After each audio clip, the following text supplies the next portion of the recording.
Hello বন্ধুরা, কেমন আছো সকলে? আমি Nupur. Welcome everybody to my YouTube channel nature at the very core of science. আমি চলে এসেছি কোথায় পাবো তারে পরবর্তী অংশের জন্য। আগের অংশে আমরা দেখেছিলাম যে লেখকের সঙ্গে দেখা হয়েছিল একজন অদ্ভুত ধরনের মিশেল মানুষের মহিলার, যিনি নাকি একদিকে খুব খরচোখা সুন্দরী, আবার অপরদিকে বিড়ি ধরিয়েছেন। কপালে সিঁদুর দেখা যাচ্ছে, অথচ ঘোমটা রয়েছে মাথার ওপরে। এই মহিলাটির সম্বন্ধে লেখকের অনেক কৌতূহল জমেছে। দেখি সামনে এদের মধ্যে কোনো আলাপ হয় কিনা এবং সেই আলাপ কোন দিকে এগোয়। সঙ্গে থাকুন, কমেন্ট করলে ভালো লাগবে। আমরা আরও দেখব নতুন নতুন কত আরও যাত্রীর সঙ্গে লেখকের দেখা হচ্ছে এবং গল্প এগিয়ে চলেছে। পথ যত এগোচ্ছে তত নতুন চরিত্রের আবির্ভাব হচ্ছে এবং তাদের মধ্যে একটা ইন্টারাকশন হচ্ছে। এ ভারী অবাক যাত্রা। শুরু করি তাহলে। এ প্রসঙ্গ এখন তোলা থাক বারান্তরের পাতায়, কিন্তু আপাতত নলচে আড়ালের সহবতটা এই গাড়ির মধ্যে কোন পরস্পরে ঘটছে তা ধরতে পারি না। ওই সেই মানুষ নাকি গাড়ির পাশে বসে যিনি হুসহুস করে বিড়ি টেনে চলেন? মনেতে টুকুর সন্দেহ লাগে, কারণ মহাশয়ের কালো মুখে গোল দুটি লাল চোখের নিবিড় দৃষ্টি থেকে থেকেই ঘোমটার দিকে হানে। নিবিড়তাটুকু শাসনের কষনের নয়, স্নেহেরও বলা যাবে না, তার থেকে বেশি একটা গাঢ় গভীর প্রেমাবেগ বলা যায়। কেন ওই তাম্বুল রঞ্জিত ঠোঁটে বিড়ি খাওয়া দেখতে ভালো লাগে বুঝি? দুটিতে মুখোমুখি বসে নেশার আমেজ জমাতে পারলেই নেশা জমতো নাকি? নলচে আড়ালে তাহলে লোক দেখানো সহবত, ঘরের লোকের মুখোমুখি সে এক কথা, তা বলে বাইরের লোকের ছামুতে? ঘোমটা আড়াল দেওয়া এক চমক, দ্বিগুণ চমকের আর এক চমক ধূম উদ্গারিণীর পাশেই ছাপা সিল্কের কোলের ওপর কালো ভ্যানিটি ব্যাগ ধরা হাতে ছোট একটি সোনার বিন্দু ঘড়ি, দু হাতে দুই সোনার বেড়ি, সাপ বাঁকানো চুর। এসবের যিনি মালকানি তার কেশে শ্যাম্পু কিনা কে জানে, কুসুমের ভাঁজ নেই। পিছন দিকের বাঁধনটাকে অশ্বলাঙুল বলে কিনা জানি না, ঘাড়ের কাছে একটি শক্ত বাঁধনের মুঠি কষে ধরে আছে। এখন দেখো বাকি অংশের নাচ, টাকি না শাঁকচুর পেরিয়ে যাওয়া দিগন্তের বাতাসের তালে গালে চিবুকে গলায় বুকে ঘন ঘন ঝাপটা। কপালে নেই টিপছাপ, সিঁথিতে নেই মুচা লেখার রক্ত লেখা, কালো ডাগর চোখ দুটি আরও কিছু কালো কালো করা। কৃষ্ণ সবুজ নারকেলের পাতায় যেমন রোদের ঝলক চিকচিকিয়ে ওঠে।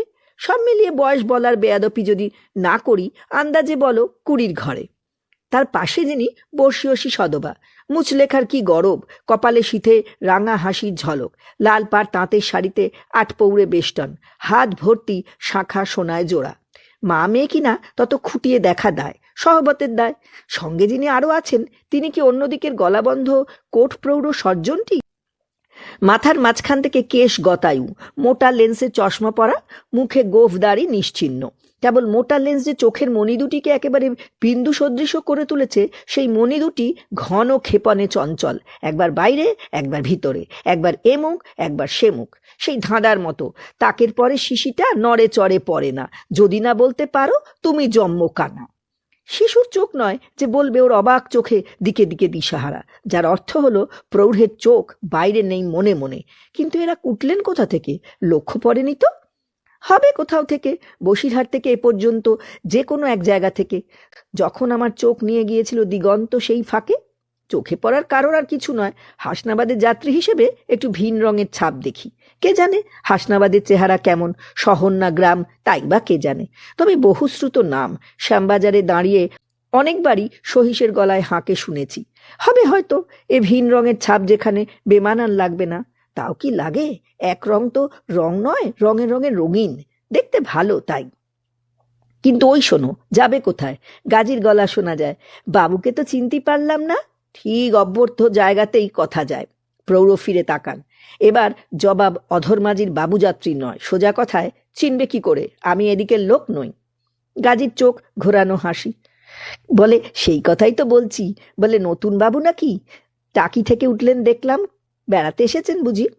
এবার জবাব সংক্ষিপ্ত, মোটা লেন্সের ফাঁকে বিন্দু বিন্দু তারায় বিরক্তিও টের পাওয়া যায়। সেই বিরক্তির রেশ গিয়ে পড়ে আর দুজনের মুখে।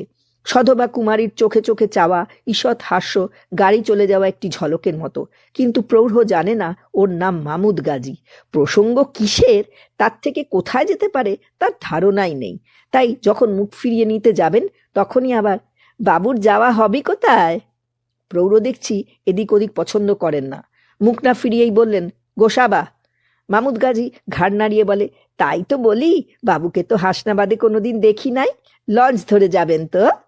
প্রৌঢ়র ভুরু জোড়া যেভাবে তীর হানা বাঁকে বেঁকে ওঠে, একটা ধমক নিশ্চিত আশা করা যায়। হতে পারে অচেনা অঞ্চল, তবু আমার নিজের ধারণাই বলে গোসাবা ক্যানিং এর কাছে, আর ততদূর যাবার জন্য লঞ্চ ছাড়া আর কোনো বাহন আছে বলে মনে হয় না। যা আছে তা নৌকা। গোসাবার যাত্রী নিশ্চয়ই এখান থেকে নৌকায় যাবেন না। কিন্তু মানুষ আমার কবে চেনা হয়ে গেছে।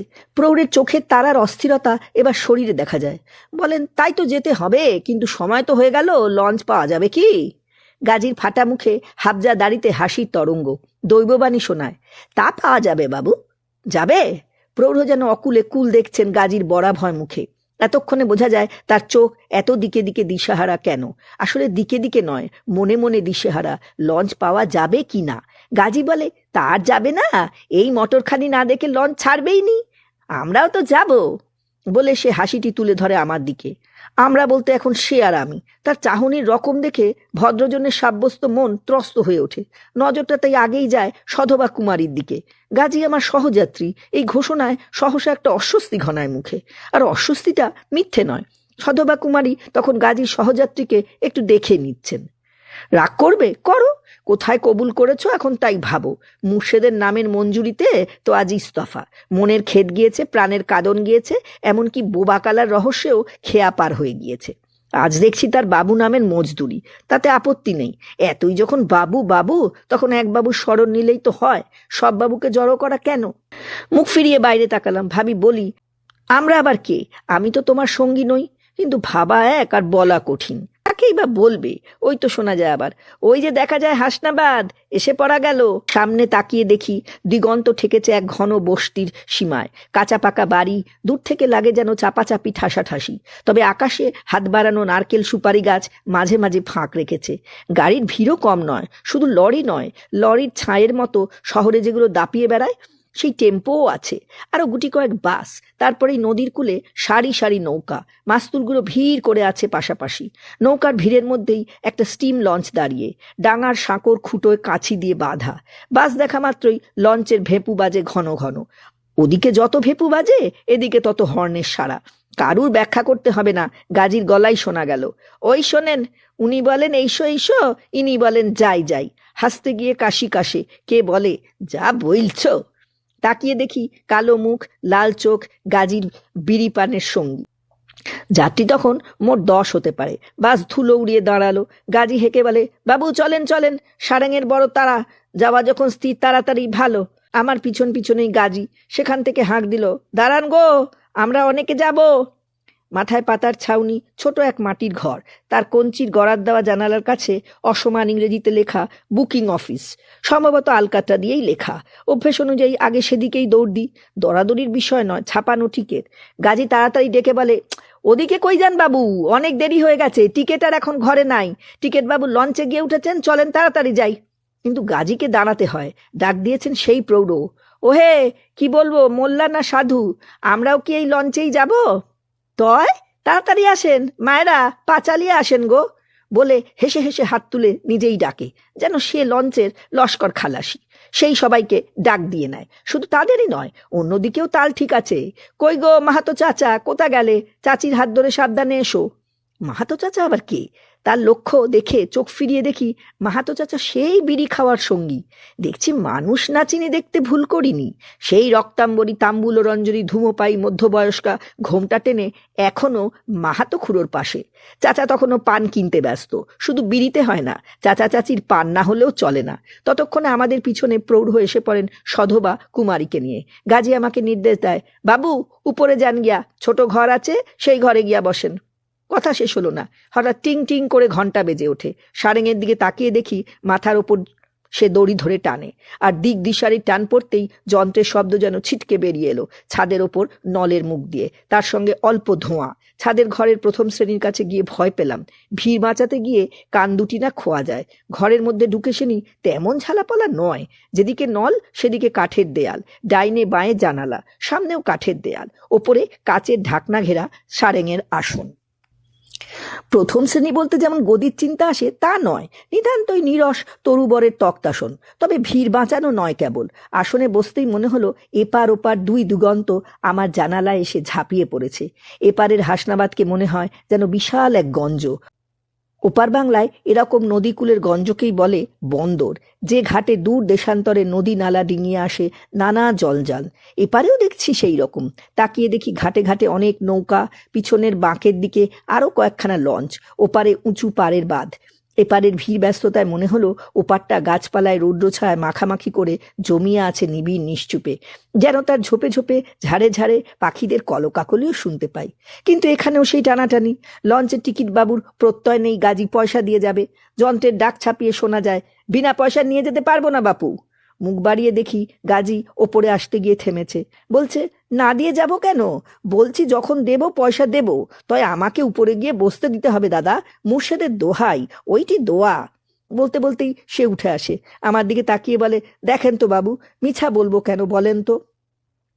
বলে সে ঘরের বাইরে জানালার নিচেই ছাদের ওপর বসে। ওদিকে কাছি খোলবার তোড়জোড়, শেষবারের হাঁকাহাঁকি। হঠাৎ শব্দে এদিকে তাকিয়ে দেখি চশমা সহ একজোড়া চোখ ঢুকে এলো প্রথম শ্রেণীর ঘরে। পিছনে ভ্যানিটি ব্যাগ, ছাপা সিল্কের শাড়ি, অশ্বলাঙুল কেশ, তার পিছনে বাংলা তাঁতের লালপাড় শাড়ি, মুচলেখার রক্তপরব সিথিতে কপালে।